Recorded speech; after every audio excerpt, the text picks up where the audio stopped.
Hey, hey, hey. Time for an out of this world story from rSpace. College sweethearts turn sour. Today on rSpace. Looks like the jig is up. Turns out the only thing worse than dad's secrets was mom's open affair, and the son knew it all along. My son was rebelling because he knew his mom was cheating. I made sure she and her partner unknowingly exposed themselves. Here's a bit of background on me, 37 male, and my wife, 37 female. For the sake of this, let's call her Charity. We met in college when I was a freshman. I was still trying to figure out what I wanted to do with my life. Meanwhile, she had it all together. She was super focused and driven and already had a clear plan for life. She wanted to be an academic, which to the me from back then, honestly, was pretty impressive. The girls I had dated before then, all they wanted was just to have a good time, nothing serious. But Charity, she was different. From day one, she was all about the future, thinking ahead and making things happen. That's what really drew me to her. I wasn't used to someone who had their life so figured out so early, and I realized I needed that kind of good influence around myself if I wanted to be serious with life. She had the confidence like she could handle anything that came her way. She didn't just go with the flow. She made things happen. It wasn't long before I realized I was really into her, not just because she was ambitious, but because she made me want to step up and be better too. So yeah, our dating phase? It was quick and full of that kind of youthful passion I wish I still had now if I'm being honest. Things got intense real fast. Everyone around us already knew we had the potential to get married if neither of us messed things up. My friends used to tease me about that, and I just had to hope back then that I wouldn't be the reason things got messed up. Now that I'm a parent, I was what I would call a rascal, so I didn't have the most faith in myself. About a year into the relationship, Charity found out she was pregnant. Definitely not part of the plan. We weren't ready for it at all. Charity didn't want to keep the baby. She felt like it had totally messed up her career plans. And I get it. She had big dreams. But I'm not the type to push for a termination, and neither were our families. She respected her parents so much, and I think they swayed her decision more than I could have. So, we ended up keeping the baby, and that's how our first son came into the picture. Going through all this took a drain on me. I had to put a lot of my own stuff on hold to make sure Charity could finish her degree. I didn't want her to look back and resent the kid because she had to give up on her goals. I passed on a lot. Time, some great opportunities, and even a solid job offer out of state. But I believed in her, in us, in what we were building, so it felt worth it. Plus, I had been on the side of not terminating, so I knew I'd have to make some sacrifices. We didn't get married right away though. Our son was born first. Charity was into the whole idea of a white wedding dress. She had a flat stomach to go with that white dress. So we waited. But yeah, we eventually got hitched sometime after the baby. We were young and dumb. I more than her anyway, back then. And like a young couple, we made a lot of mistakes. Charity had a bit of resentment towards the baby for, in her mind, forcing her into marriage sooner than she planned. I mean, I get it. Everyone would get it. She had her life all mapped out.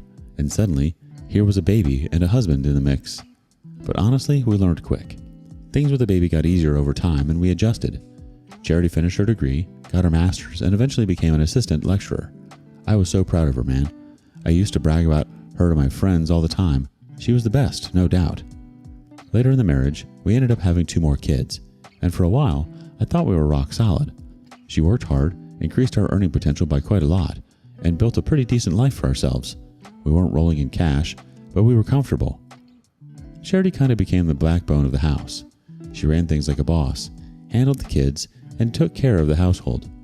All I really had to focus on was providing and making sure I took care of my husband's duties.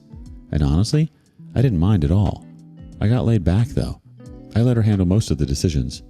At the time, it felt right. But looking back, I wonder if letting go of that much responsibility, especially with the day-to-day stuff, is part of what led to everything that happened later. The thing is that I actually believed that what we called a relationship was fine. Like, nothing stood out to me as off or weird. We were just a middle-aged couple who'd been married for over a decade. Obviously, it wasn't fireworks anymore, but it was more like we were old best friends. No crazy passion, just steady, you know? Calm and cool. I'm not the best at expressing myself, but that's kind of how I felt. The crazy thing is, it was my son's behavior and me trying to figure out what was wrong with him that opened my eyes to what was really going on. He started acting strange, and I know teenagers are usually acting strange, but this was different. It wasn't just normal teenage mood swings. He was straight up disrespectful to his mom, which was totally out of character. Yes, he and his mom do have a lot of friction, which I have tried to fix, but I really never got anywhere. If we get to the bottom of it, I think she still harbors some resentment, but she loves him too. I wasn't let out of it. He avoided me too. Like, not outright rude, but he wouldn't talk to me at all. And with his younger siblings, he went into full bully mode. It was like he was constantly angry at everything, and I had no idea why.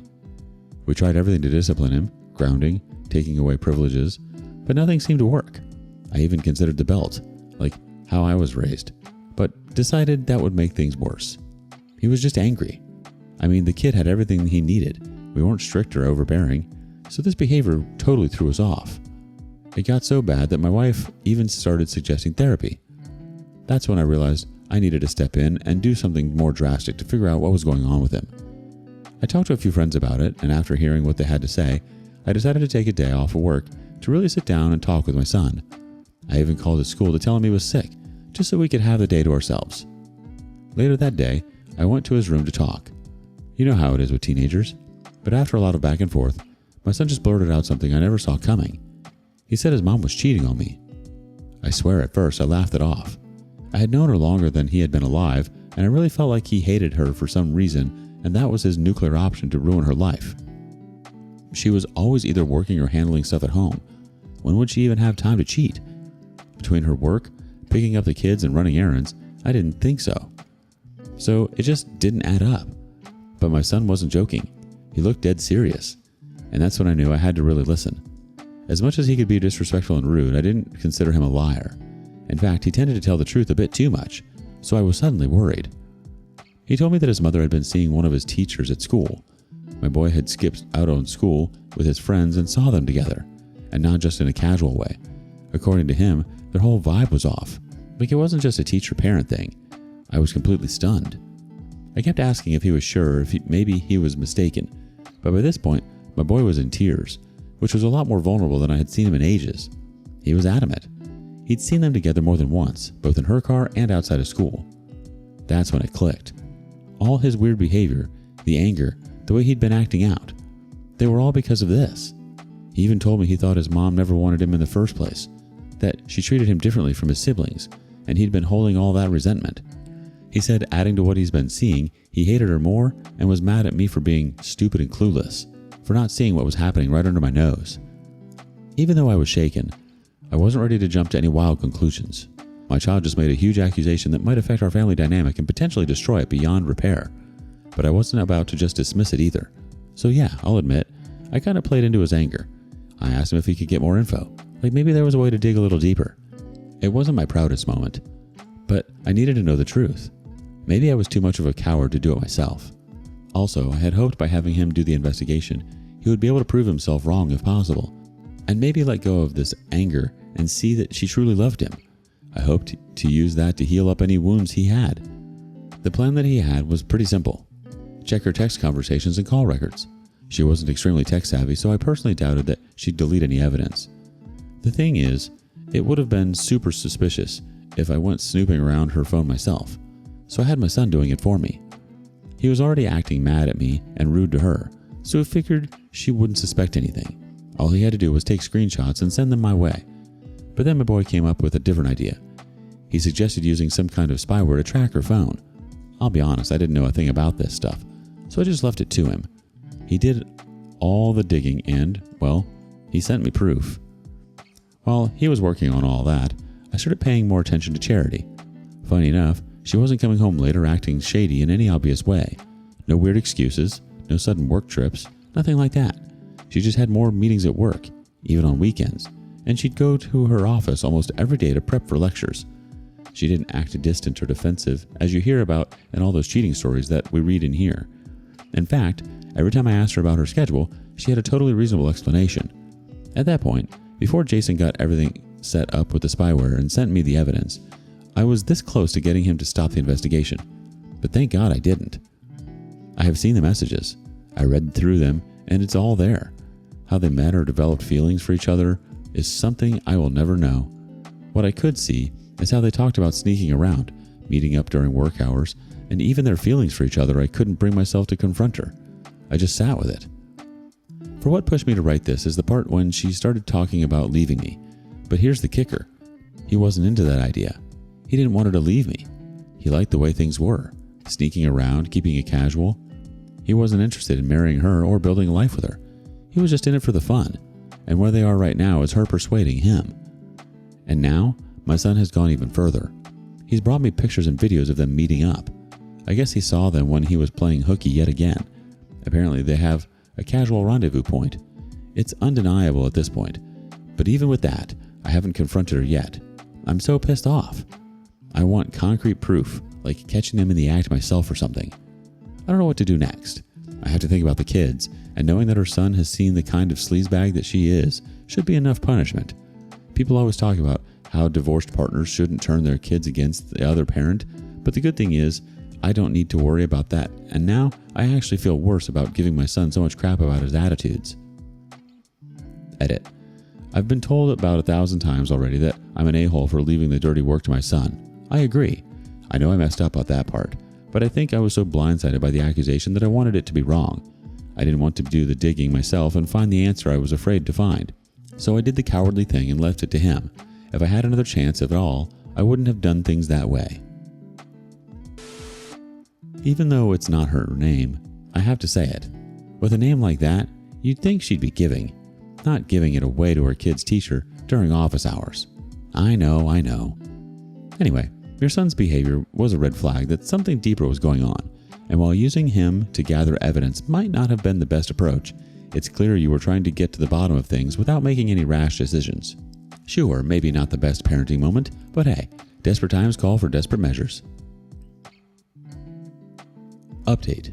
Thanks to all your comments and advice. I decided not to confront her and I made the choice to go straight to a lawyer. I collected everything, messages, timestamps, screenshots, and sent it all to the lawyer. Turns out her work commitments were really meetups with the teacher. The worst part? She involved our kids in her lies. She would tell my boy and the other two that she had important work stuff to attend when, really, she was sneaking off to see Chris, even when the kids needed to spend time with her. My lawyer was great. He immediately started working on the divorce papers and he said all the evidence I had gathered was enough. So between the last time I wrote and now, I had my son install the app he was using to track her messages on my phone, and I got him to delete it from his phone. Thank God for that, because they graduated to sending themselves nudes and thirst traps. How convenient for me. The worst part is that some of the days where they'd send all those things to each other, she'd come back and be unable to keep her hands off me. I knew it wasn't me she wanted, so I always came up with some excuse. My lawyer also said, in cases like mine, if I could prove she was not only cheating but also neglecting the kids in the process, especially if that neglect came as a result of her keeping her affair alive, it would give me a stronger case for custody. The lawyer also mentioned that involving the kids in her lives could make a much better case for me. As for the money, since we both earn about the same, it would likely mean no need for alimony. My lawyer advised me to keep track of anything spending related to the affair that could be proved through her text messages, as that could affect the division of assets. Any financial support Chris received from her could be used in my favor. There were quite a few gifts from her to him. The lawyer had already prepared all the papers for the divorce, and I was planning to pick them up later that week. But I learned that she planned to meet Chris for lunch. For reference, she said she had to meet with some master's students to help them out with their research. A few days earlier was our youngest child's birthday, so my wife's sister and mom were around to celebrate. I was so pissed that she didn't even hesitate to make plans with Chris despite her own family being around. So I asked that she join us for lunch, hoping she'd scrap her plans, but she refused, even when the kids begged. That was when I knew I was going to go scorched earth on her. I think that made me so angry that I couldn't wait until the papers. Better I told my kids and relatives that we should go have lunch either way without her. The thing is that I was going to take them to where she was going to. It was way out of the way, in a city like an hour out from our town, which was why she liked to go there to meet with Chris. She must have thought there was no way in hell that I would ever catch her there. I wanted her to feel the kind of humiliation she'd been putting me through, and I wasn't doing it alone. I know a lot of you will disapprove, but I wanted my children to see who their mother was. They were all old enough for it. I wanted them to understand that it wasn't my fault when the divorce inevitably happened. That afternoon, we got to the restaurant and sat at a table where we could see the entrance. A few minutes later, we had already started eating, and she walked in, arm in arm with Chris. They were all over each other. My blood was boiling, but I kept it together. I wanted her to walk straight into the mess. My daughter, the youngest, saw her first and instinctively called out and said, "Mom's here," before she seemed to realize that the setup wasn't right. Charity looked up, saw us all, and froze. I gave her a little smile and let the silence do the work. She came up to us and tried to stumble through some excuse, but it was pathetic. The damage was done. Our kids were there. Her sister was there. Her mother was there. I didn't need to say a single word at the restaurant. I just shook my head to her and walked out with the kids, two of whom were extremely confused, leaving her to deal with the humiliation and fallout. The look on her face was priceless, but it didn't undo the damage. Her mother and sister stayed back for a bit to talk to her. I don't know what was said, but they eventually came and joined us in the car, with nothing to say. Her sister was fuming. When we got home, Charity tried to apologize, but it was way too late for that. Everybody was giving her hell. The next day, I gave her the divorce papers. She was stunned. I think she almost lost her mind because maybe she only just realized at that point how heavily she had messed up and what had been at stake. My lawyer made sure the terms were airtight. She didn't get a dime, and I pushed for full custody of the kids. I didn't win in that regard because the belief was that her cheating didn't necessarily discredit her entirely as a parent, but it was still in my favor with 70-30 custody. The beautiful thing is that she really didn't put up much of a fight. Her sister in particular put a lot of pressure on her because of what she had done. Her sister had struggled with partners, and to her, we had something good. Seeing her sister mess up a good thing probably reminded her of all the bad partners she had had. She is miserable. At least that is what she recently told her friends. And that is what they told me. Apparently, it was an attempt to see if I'd forgive her and make me feel pity. But I'm way too far from pity. The school district didn't want to deal with the bad publicity from a teacher sleeping with the married parent of one of the students, so they let Chris go in an instant. That felt good to me. The kids are still processing everything. They haven't said much, and I can't blame them. I hate that it had come to this, but I think that a divorce is always better than children living with two unhappy parents. It'll always reflect on them in one way or another. Now that things are over, I just hope that we'll all be able to move on from it, and I really hope my children won't be worse off. I want to know that I didn't make a mistake. What's done is done, though, and I'm ready to move to the next stages of my life. That moment at the restaurant must have been intense. Seeing her walk in with Chris and watching the realization hit her, oh, to be a fly on that wall. It's understandable that you wanted the kids to see the truth, even though it's tough for them. It's good to hear that your lawyer has been so thorough and that you've come out of this with 70-30 custody and no financial losses. You did what you had to do, and it's clear you're focused on what's best for your kids. While the situation with the kids is still delicate, you're absolutely right. Sometimes divorce is better than having them grow up in a home full of tension and unhappiness. It's going to take time for everyone to process, but it sounds like you're prepared for the next phase of your life, and that's what matters. What are your thoughts? Share them with us in the comments below. And thank you for joining us today on rSpace. Be sure to like and subscribe and hit that notification bell so you don't miss out on our next video. See you next time.